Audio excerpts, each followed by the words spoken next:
Tonight on the MTN 10 o'clock news, to expand or not to expand. Lawmakers discuss two bills that would impact Medicaid in Montana.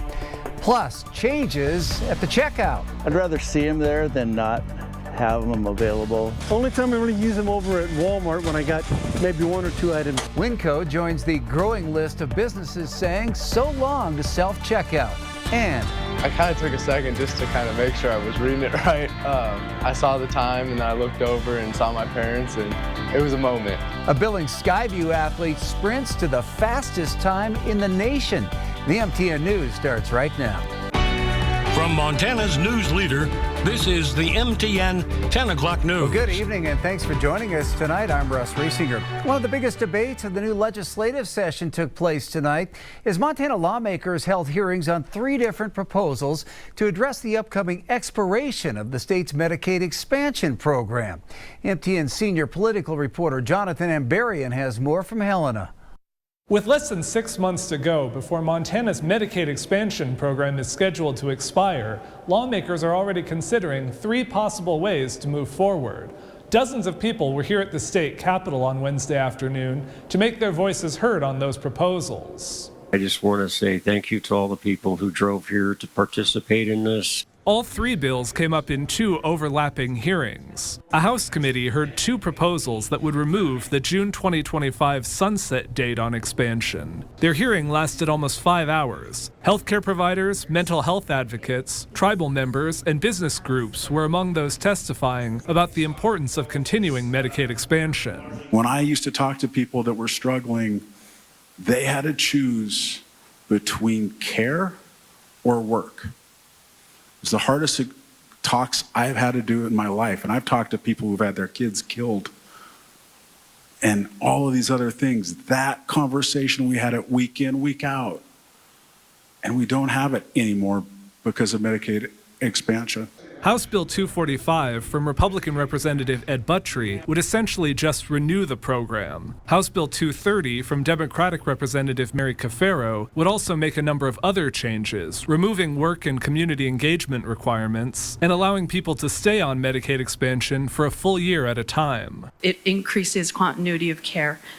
Patients cannot afford to have suddenly their meds stopped, inability to access a specialist, because their redetermination was all of a sudden dropped. Meanwhile, a Senate committee held its own hearing on Senate Bill 62 from Republican Senator Carl Glimm, which would begin what he called a soft unwind of Medicaid expansion. Those already on the program could stay on as long as they remained eligible, but no one else could join. Glimm said those leaving the program would have other options for health coverage. Mr. Chairman, members of the committee, I think that this is a financial choice that the state of Montana needs to make, and we need to look at the risks and the benefits. Neither of these committees took action on any of the three bills on Wednesday. In Helena, Jonathan Ambarian, MTN News. More than 100 inmates from the Montana State Prison are now at a facility in Mississippi to ease the Montana prison's overcrowding problem. 120 inmates from the Deer Lodge Prison are now being housed in the Tallahatchie County Correctional Facility, a privately run prison in the Mississippi Delta. Department of Corrections Director Brian Gutkin said in a news release this move will help his department better manage populations in the prison and jails around the state. He added his department is working with the governor's budget office and the state legislature to come up with a long-term solution to the prison overcrowding. President Trump is wasting no time enacting plans to bolster enforcement on the southern border, fulfilling a campaign promise also echoed by many Republicans, even here on the northern border. CBS News has learned U.S. border agents have been told to deport migrants crossing into the country illegally without allowing them to request asylum. That's a big change. Under the Biden administration, migrants could still plead their case if they expressed fear of being harmed once deported. President Trump's new leadership at the Justice Department also sent out a memo directing employees to step up immigration enforcement and investigate state or local officials who might try to obstruct new policies. Trump's border czar, Tom Homan, says targeted enforcement operations are also underway with hundreds of arrests already. That immigration crackdown should not impact immigrants who are legally in America, but still many are concerned. Billings is home to one of 2 refugee resettlement offices in the state. And as our Charlie Kleps reports, some of the more than 50 refugees who've moved here over the past year worry that future refugees may not be allowed to seek asylum in places like Montana. It might look like your ordinary classroom. But if you listen and look closely, you'll notice this classroom is a little different than most. Academic language is the support areas that they need. It's the Multilingual Academy, one of 3 charter schools recently added to the district, focused solely on non-English speaking students. We have newcomers that are coming to the country either through a refugee or asylee program. Many of the students here are from South and Central America. Others moved to Billings from places like Iraq and the Middle East. A few are refugees. It's amazing to watch students from the Middle East sit down and work in groups with students from Central America or South America. But backgrounds don't matter here, which District Assistant Superintendent Chris Olszewski absolutely loves. We want to be a place where multiple cultures can come together and to share. But while this group is settling into the Magic City, elsewhere a lot could be changing. A lot of that policy, again, is created to create this atmosphere of fear. President Trump has promised to issue mass deportations and has already signed several executive orders restricting immigration, even canceling the travel for refugees already approved for resettlement programs in the states.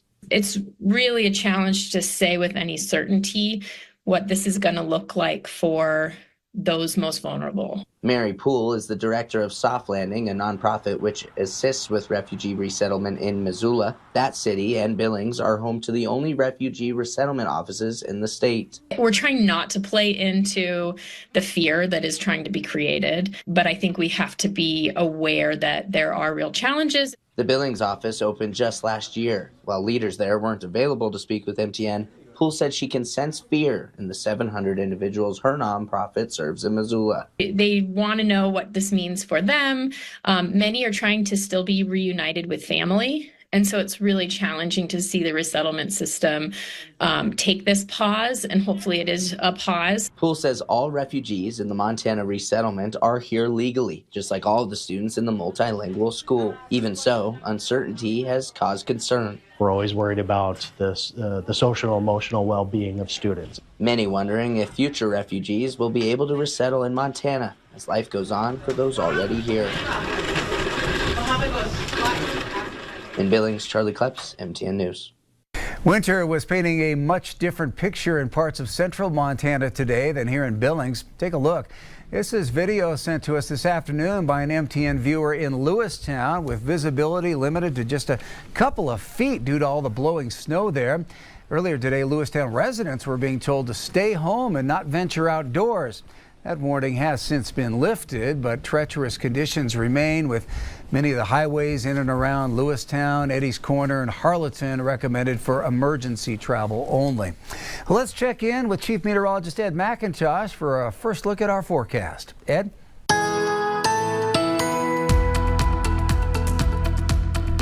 Kind of quiet on the west end with a live shot with the Stockman Bank weather cam, but let's talk the almanac. 23 was the coolest reading this morning, and then 30 for the afternoon high. So really, temperatures were pretty close to average. It was a little warm in the morning, a little cool in the afternoon, a little windy all day long. Gusts up to 44 miles an hour reported at the Billings Airport for today, and wind was the big story, especially once we got into central and eastern Montana, northern Wyoming. 61 mile per hour wind gust earlier down into Buffalo, Wyoming. Taking a look at radar, and this is just in the last short while. I just grabbed this shot, Aberdeen Hill on I-90. Visibility extremely poor. More on the weather coming up. If you've been inside the Winco store here in Billings lately, you may have noticed them doing away with some new technology.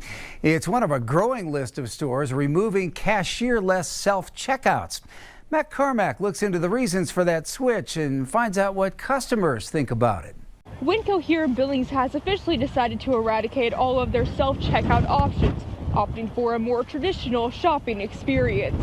You either love them or you hate them. Help is on the way. Those self-checkout lanes now in basically every supermarket since the pandemic. Only time I really use them over at Walmart when I got maybe 1 or 2 items. I'd rather see them there than not have them available. I'll use them sometimes. Here at Winco and Billings, instead of self-checkout lanes, you'll now find an open space filled with merchandise, filling a hole that once housed their self-checkout lanes. It saves money from a retailer perspective, but usually consumers by nature don't love it. And Winco isn't the only grocery store following this trend. You also start seeing less of these at stores like the Dollar General, Five Below, and Target. Dominic Miserandino is a retail journalist, researcher, and CEO of RetailWire.com. He says the reason self-checkouts aren't nearly as popular is because humans prefer that face-to-face interaction. It is an impersonal thing, which worked during COVID when we wanted to keep social distancing.